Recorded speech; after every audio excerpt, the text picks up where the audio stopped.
Everybody wanted to be my friends like you know அது என்னால் feel பண்ண முடிஞ்சிருக்கு. இப்படின்னா எல்லாருக்கும் தெரியும் காலேஜ் மொத்தமா. பட் காலேஜ் முடிஞ்ச எந்த கூட எல்லாரும் அவங்கவுங்க வேலையை பார்த்துட்டு இன்ஃபோசிஸ் அங்கே இங்கன்னு எல்லா இடத்துக்கும் போயிட்டாங்க. நான் அங்கேயே தான் இருக்கேன்.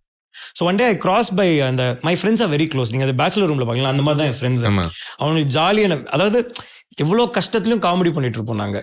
ஒருத்தன் பிரேக்கப் ஆகிட்டு வரானா கலாய்ப்போம், அவன் பிரேக்கப் ஆனதை மறந்து இங்கே இதாகிடுவான், அந்த மாதிரி ப்ரெஷர் கொடுப்போம்.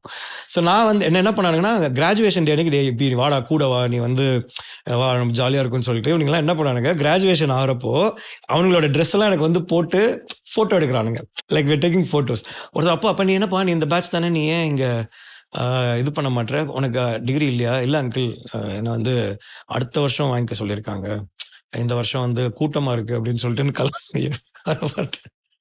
அசிங்கமா ஒரு அங்கிள், அவரோட ஃப்ரெண்டோட அப்பா. ஸோ இந்த மாதிரிலாம் like you know. But when I cross no, when everybody was in this what இது இந்த கவுன், அந்த எல்லோ கவுன் அண்ட் இது, I felt happy for them. But I felt இவங்கெல்லாம் உன் கூட தான் சுற்றுனாங்க, ஆனால் எல்லாரும் அங்கே இருக்காங்க, ஆனால் நீ பாரு அரியர் எக்ஸாம் எழுத போயிட்டு இருக்க.